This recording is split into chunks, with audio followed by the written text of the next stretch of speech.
Hey everybody, I'm Christian, And I'm Brady. and our FAD diet today is based off the book written by Peter J. Diadmo called Eat Right for Your Blood Type. And Brady's going to explain a little bit more about the book and the general idea of it. Thank you so much, Christian. Mm-hmm. So, what is Eat Right for Your Blood Type? What is it?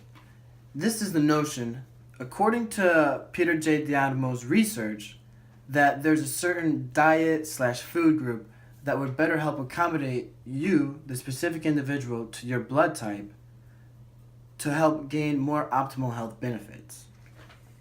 So before we get into the individual blood types themselves, we'll give a brief history lesson on how this came to be. This all started with primitive humans who all shared the same blood type, this being type O. This was dated roughly around 50,000 BC, and because they all had the same blood type, this was due to because they shared the same living space, same diet, quality of air, everything was the same. But after such a high population occurred in one area, something had to change. This resulted in the migration of humans to northwestern Europe. And once this occurred, the first actual blood type was developed, which was that of type A. Type A blood types created the agricultural diet. So, to give a quick rundown on the actual personality type of type A, they favored structured, rhythmic, harmonious life, and they also had great benefits from a positive, supportive community. This is, of course, because they had to raise domesticated animals, and to be on an agricultural, almost plantation, if you will, they had to communicate. It was necessary in daily life in order to survive. So that's why they favored such a structured life. For these type A blood types, they favored obviously something that leans definitely more towards the agricultural base, which involves soy foods, grains, and organic veggies. Following type A, of course, comes type B. So, type B diets, well, first of all, type B, it was a second blood type to develop, and it was in response to climate changes from different migrations, and this is when people started moving towards Eastern Europe, Asia part, and so type Bs, these people were explained in the book to be very genetically adapt, and they can, they were very well rounded in a lot of things, like they could adapt to different things in their environment. And so this kind of went along with their diets as well. This was explained in the book as to be the most diverse diet. And so the people that are type B blood type, they said that they could consume dairy, meat, corn, wheats, and stuff. But they did say that no beans. So maybe we're thinking it's because they're more gassy. Must have been. We're assuming it's because these people maybe I don't know if you're type B, and I don't know if maybe you can tell us, but anyway, so yeah, so that was their diet. So these people, they were described to be overall, more healthy, have fewer good healthy bees. They were described to be overall more healthy than the rest of the blood types. Have fewer risk factors for disease, more physically fit, and obviously, mentally balanced. That goes along with their, genetic adaptability, as said in the book.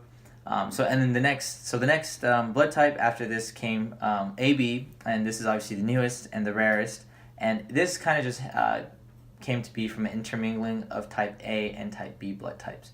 And so type AB, it kind of shares the strengths and the weaknesses of both blood type A and type B.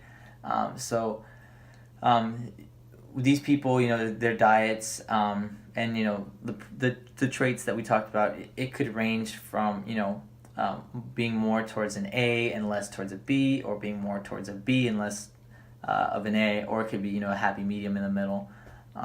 So it all depends on the person. But these people, the recommended diet for them it was going to be seafood, tofu, dairy, and produce, and it's said to limit your meat intake, so it's to be chicken, pork, and beef, but they said it was, you didn't not necessarily have to completely stay away from these things, just kind of watch yourself and limit it. So by no means you had to not, you don't eat any meat, but yeah, it was just recommend, just moderation. Obviously, there's a difference in these, blood types and everything, and the diets and everything like that. And, overall, there's a difference in the blood, the blood overall, they're four different, despite, even though it's talking about food, the four different blood types are different overall, the science behind it is, type A blood, they have antibodies, type B blood types. So, for like transfusions and things like that, type A can only receive from type A blood types or type O blood types. Type B blood types, they have antibodies to type A, so they can only receive from type B and type O. Type AB have no antibodies, so they can receive from A, B, O, and AB. And then type O's have antibodies to both type A and type B, so they can only receive from type O. So, it's not just that the food is different, but it's just the blood. The blood is different. They differ in so many different ways, so that's probably why, that the diets are different as well. So, anyways, I think that that about wraps it up. Anything else you want to say? I'm not 100% sure if I already mentioned it, but quick rundown on the type O blood type. Because they were hunter-gatherers, they ate lean meat, poultry, fish, fruit, and veggies. And this was because over time they developed very strong chemicals and bacteria in their stomach to help break down those kinds of proteins in the lean meat and poultry. But a quick again, this is all just theoretical. Nothing is set in stone. It's not concrete. There's no certain magic formula that's going to say if you eat this, then you will have a better quality of life, a better style of living. Of course, this is just theory. Yeah, I mean, he wrote his book. I mean, if you write a book, I'd back up my thing. What I'm saying 100%, because I'm trying to sell. I'm trying to sell books. Right. I'm trying to make some money here. But obviously, it's not. There could be some truth behind it. And if you know your blood type, obviously, it's an interesting read, because you might notice things. Maybe when you eat certain things, like I'm type O. I haven't necessarily noticed if I get cranky or upset if I eat a certain food, or maybe get a little bit more gassy or whatever the case may be. But when you know your blood type, it's interesting to read these things and maybe try something out and see if it actually works. So it's just an interesting read overall, and it's fun. You can apply to anybody. Yeah, exactly. Everybody's got a blood type, exactly, no matter what. Exactly. So anybody can read this book, and it's just, like we said, really interesting, especially if you do know your blood type. Yes, ma'am. But all right, I think that now wraps it up. Yep. Yeah? All right. We're good. All right. Well, hopefully you enjoyed this video. Hopefully you learned something. We tried. We couldn't summarize the whole book in this video, but I think we did the best we could. Obviously. All right. See you later. Have a good day, everybody. Thank you very much. We'll see ya.